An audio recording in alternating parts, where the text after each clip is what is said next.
So hi guys, Adarsh here. तो यार आपकी जेईई मेंस की एग्जामिनेशन टोटल कंप्लीट हो चुकी है। आज की इस वीडियो में मैं आप लोगों को ये बताऊंगा कि कौन सी शिफ्ट ऐसी थी यार जिसमें सबसे ज्यादा अच्छे क्वेश्चंस पूछे गए थे, सबसे ज्यादा डिफिकल्ट शिफ्ट थी, और कौन सी ऐसी शिफ्ट है जो कि रिलेटिवली उन सारे शिफ्ट में से सबसे ज्यादा इजी शिफ्ट आई थी।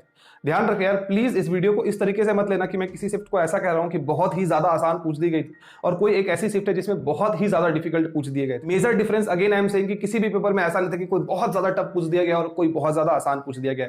सिमिलरली हर एक शिफ्ट की क्या क्या कट ऑफ हो सकती है अप्रोक्सीमेटली मैं वो भी आप लोगों को बताऊंगा। और उसके बाद हम लोग ये कंक्लूजन के ऊपर आएंगे कि जो हम लोगों की एग्जामिनेशन हुई है, 3-4 दिन जो एग्जामिनेशन चली, इस एग्जामिनेशन से हम लोग क्या क्या कंक्लूजन ले सकते हैं और आगे कौन कौन सी वीडियोस बनाने वाले हैं ये भी इस वीडियो में आप लोगों को बता दूंगा। तो शायद वीडियो 10-12 मिनट का। और बात मैं बताना चाहूंगा, आपने एग्जामिनेशन दे दिया है, अभी आप लोगों को अभी पता चल चुका होगा यार कि मेरी एग्जामिनेशन अच्छी गई है या खराब गई है। अब आप लोग यार बहुत ही अच्छे ढंग से डिसीजन ले लो कि मुझे कहां से अगर कोई कोर्स लेना है तो ऐसा बिल्कुल मत सोचो कि हाँ मेरे 2000 लग रहे हैं, मेरे 5000 लग रहे हैं, मेरे 10,000 लग रहे हैं। ये 2000 या 5000 ये 10,000 आगे चल के आप लोगों को फिर अखड़ना नहीं चाहिए कि ठीक है अगर मैंने ये क्रैश कोर्स या कोर्स ले लिया होता तो मुझे दिक्कत आ जाती।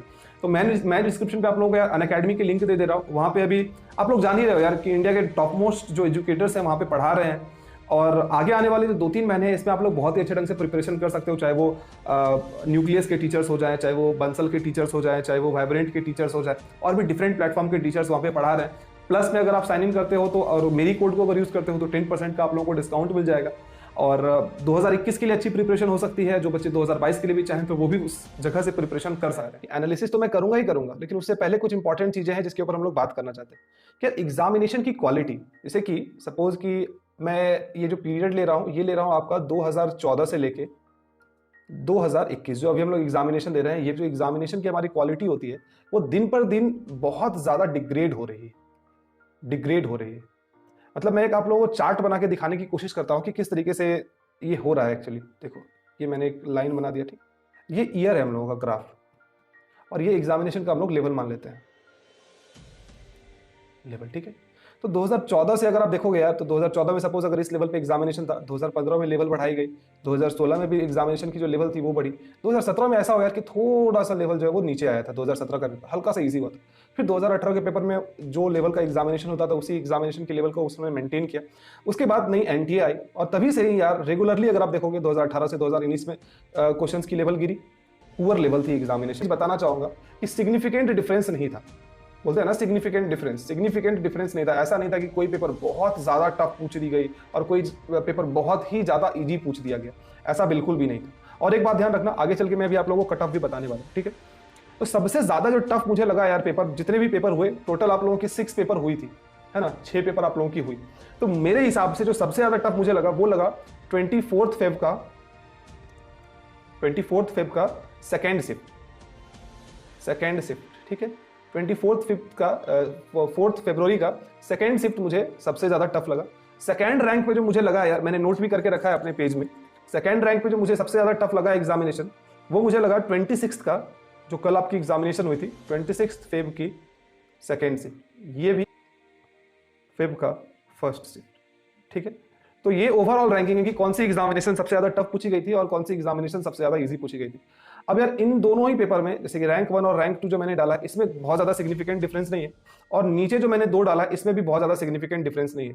तो इन दोनों में ही यार जो कट ऑफ होगी, ये जो आपकी कट ऑफ्स होगी, इस कट ऑफ्स में इन दोनों में ही ज्यादा डिफरेंस नहीं आएगा। मतलब रैंक 1 और रैंक 2 में और रैंक 5 और रैंक 6 में ज्यादा कट ऑफ का डिफरेंस नहीं आएगा, है ना, ठीक। तो मेरे हिसाब से यार सीक्वेंस इस तरीके से था, कौन सी पेपर सबसे ज्यादा टफ थी और कौन सी पेपर सबसे ज्यादा इजी थी। अब हम लोग कट ऑफ की बात कर लेते हैं कट ऑफ के ऊपर। तो कट ऑफ में यार सबसे पहली बात तो मैं ये बताना चाहूंगा कि इस बार बहुत सारे ऐसे ड्रॉपर्स हैं जो कि एग्जामिनेशन दे रहे हैं। दूसरी चीज ये कि पेपर की लेवल मैंने पहले भी बता दी थी यार कि सिग्निफिकेंट, अगर मैं 17 की बात करूं, 2017 में अगर किसी बच्चे को 160 मार्क्स आता या 165 मार्क्स आता, उसकी रैंक बनती तकरीबन 12 से 13,000, ठीक है। वहीं अगर आप 2019 में देखोगे, अगर 2019 में किसी के अगर 160 165 मार्क्स आते तो उसकी रैंक बन रही थी तकरीबन 15 के मान सकते हैं, ठीक है। लेकिन अगर आप वही 2020 में देखोगे ना, इतने ही लगभग इक्विवेलेंट मार्क्स जिस बच्चे की आई थी, उस बच्चे की रैंक बन गई कम से कम 18 से 20,000। ऐसा डिफरेंस आ गया था। ये हो जाता है पेपर जब बहुत ज्यादा आसान आता है, उसके वजह से ये डिफरेंस आ जाता है, ठीक है। अब हम लोग कट ऑफ के ऊपर ज्यादा टाइम नहीं लेते हुए बात करते हैं। जनरल कैटेगरी के लिए 24 और 26 के, जैसे ही मैंने पहले ही बताया था, ये दोनों ही पेपर लगभग इक्विवेलेंट थी। तो जनरल कैटेगरी के लिए जो कट ऑफ हो सकती है वो तकरीबन 86 87 हो सकती है इस पेपर के लिए, ठीक है। और जो 24 और 26 है यार, यहाँ पे कट ऑफ आपका 91 92 तक जा सकता है। मान लेते हैं कि यार यहाँ पे 91 रहेगा, इसके लिए 90 रहेगा, इसके लिए 89 रहेगा और इसके लिए रहेगा 88 कट ऑफ। ठीक है, अब हम लोग ओबीसी और ईडब्ल्यूएस, जनरल ईडब्ल्यूएस की बात कर लेते हैं। ओबीसी के लिए जो कट ऑफ होगी यार वो यहाँ पे मुझे लग रहा है कि 62 से 63 के बीच में होगी, और क्योंकि ये वाला पेपर सबसे ज्यादा आसान था, इजी, इसीलिए इसकी कट ऑफ देख रहे हो यार, थोड़ा थोड़ा करके ज्यादा ही दिख रहा है आप लोगों को। ठीक है, तो ये एक बात है। और ऐसा जो भी मैं बता रहा हूँ, इस कट ऑफ का मतलब ये है यार कि इतने नंबर अगर आप लाओगे तो आप जेई एडवांस के लिए एलिजिबल हो जाओगे, जेई एडवांस एलिजिबल हो जाओगे, है ना। तो इस चीज को आप लोगों को नोट डाउन करके रखना है। अब हम लोग बात कर लेते हैं यार कि कंक्लूजन, हम लोग इतने सारे जो पेपर हम लोगों ने दिए, इससे कंक्लूजन कुछ ना कुछ तो कंक्लूजन आ रहा होगा भाई, कि क्या कंक्लूजन आ रहा है। तो सारे ही पेपर से एक कंक्लूजन तो मुझे ये नजर आया कि यार जो आपकी मैथ्स की पेपर थी, ठीक है, वो मैथ्स की पेपर आपसे लेंदी पूछी गई थी। ठीक है, जो आपका केमिस्ट्री का पेपर था, जो आपका केमिस्ट्री का पेपर था, उसने आप लोगों को एक चीज समझा दी होगी कि एनसीईआरटी बहुत ही ज्यादा इंपॉर्टेंट है और उसके की पॉइंट्स वो बहुत ज्यादा इंपॉर्टेंट है। साथ ही साथ इससे हम लोगों को एक चीज और समझ में आई कि इनऑर्गेनिक केमिस्ट्री को आप लोग हल्के में नहीं ले सकते। डोंट टेक इट इजी, इस बात को मान ले। ठीक है, तो फिजिक्स ने हम लोगों को क्या सिखाया कि लेंदी पेपर आता है, चाहे वो इजी रहे चाहे टफ। केमिस्ट्री ने हमें ये सिखाया कि एनसीईआरटी बहुत ज्यादा इंपॉर्टेंट है, उसके की पॉइंट्स बहुत ज्यादा इंपॉर्टेंट है। फिजिक्स ने हमें ये सिखाया कि भाई हम लोगों की थ्योरेटिकल क्वेश्चंस भी आ सकती है, थ्योरेटिकल क्वेश्चंस भी आ सकती है, इसे हम लोग छोड़ के नहीं जा सकते हैं, क्योंकि कई पेपर में 4, किसी में 3 थ्योरेटिकल क्वेश्चंस आए और अमूमन बच्चे उसको गलत किए होंगे। तो थ्योरेटिकल क्वेश्चंस को आप नहीं छोड़ सकते, फिजिक्स ने हमें ये सिखाया। दूसरी चीज हमें फिजिक्स में ये भी सिखाया कि 11th वाले जो टॉपिक है, 11th वाले जो टॉपिक है, इसे हम लोग हल्के में नहीं ले सकते।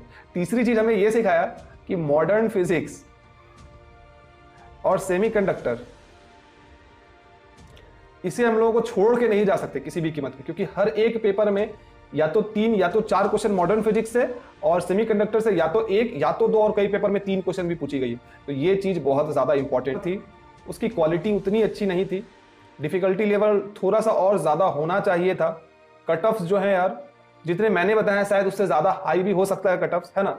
और किसी भी पेपर में अगर आपको चाहते हो कि यार आपको टॉप 10 एनआईटीज मिले तो आपको 180 प्लस स्कोर करना पड़ेगा। अगर आप चाहते हो कि मुझे टॉप 20 एनआईटीज मिले तो 150 या 55 प्लस स्कोर करना पड़ेगा। और सिर्फ चाहते हो यार कि मुझे कोई ना कोई एक कॉलेज मिल जाए तो 130 प्लस अगर लेके आओगे तो कोई ना कोई एक कॉलेज मिल जाएगा। ये मैंने एक जनरल स्टूडेंट्स के पर्सपेक्टिव से बताया है, क्योंकि मैं खुद एक जनरल स्टूडेंट हूँ और आप लोग में भी बहुत सारे बच्चे जो जनरल होंगे, मैं उनके पर्सपेक्टिव से बता रहा हूँ। हाँ, कोई अगर एससी है, एसटी है, ईडब्ल्यूएस है, तो उसके लिए यार फिर तो आप लोग कम मार्क्स में भी आप लोगों की हो जाएगी, वो तो एक अलग ही बात है। तो मुझे उम्मीद है कि यार पूरा पेपर आप लोगों को समझ में आ गया होगा। आपके हिसाब से आपका कौन सा शिफ्ट था, आपके हिसाब से आपका कौन सा शिफ्ट था, उस शिफ्ट में आपके कितने मार्क्स आ रहे हैं, ये आप डिस्क्रिप्शन में बोल सकते हो, कमेंट बॉक्स में। और आगे के लिए आपका क्या प्लान है आप वो भी बोल सकते हो। हालांकि एक मैं आप लोगों के लिए वीडियो बनाने वाला हूं, व्हाट टू डू करके एक वीडियो आने वाली है, जिसमें मैं आप लोगों को ये बताऊंगा कि अभी से लेकर आगे तक आप लोगों को क्या क्या चीजें करनी है और किन किन बातों का आप लोगों को ध्यान रखना है। अगर ये वीडियो आप लोगों को चाहिए होगी तो कमेंट बॉक्स में आप कमेंट करके मुझे बता सकते हो। तो एक बात यार, इससे कंक्लूजन ये ले लेना कि मैं ऐसा बिल्कुल भी नहीं कहना चाह रहा कि कोई पेपर बहुत ही ज्यादा इजी आई थी या फिर कोई भी पेपर बहुत ही ज्यादा डिफिकल्ट आई थी, है ना। मैंने मतलब कंपेरेटिवली जो होता है ना, कंपेयर मैंने किया है और उस कंपैरिजन में जो सबसे ज्यादा मुझे टफ लगा उसको मैंने हायर रैंक पे रखा है और जो मुझे सबसे ज्यादा इजी लगा उसको मैंने लोअर रैंक पे रखा है। और ये चीज सिर्फ मैंने ही नहीं, जो स्टूडेंट्स की पर्सपेक्टिव थी उस स्टूडेंट के पर्सपेक्टिव के हिसाब से मैंने देखा है, क्योंकि मैंने बहुत सारे पोल्स भी कराए थे और उस पोल्स के रिजल्ट के हिसाब से ये रैंक को मैंने यहाँ पे बनाया है और उसके बाद ये एनालिसिस मैं लेके आया हूँ आप लोगों के। ठीक है, एक एनालिसिस और आप लोगों के लिए लाऊंगा यार, जिसमें मैं बताऊंगा आप लोगों को कि सबसे ज्यादा क्वेश्चंस कौन कौन से चैप्टर से पूछे गए, मोस्ट आस्क्ड क्वेश्चंस कौन कौन से चैप्टर से हैं, इस चीज के ऊपर भी आप लोगों के लिए वीडियो आने वाली है। तो चैनल को सब्सक्राइब जरूर से जरूर कर लेना ताकि वो सारे वीडियोस आपको मिल पाए।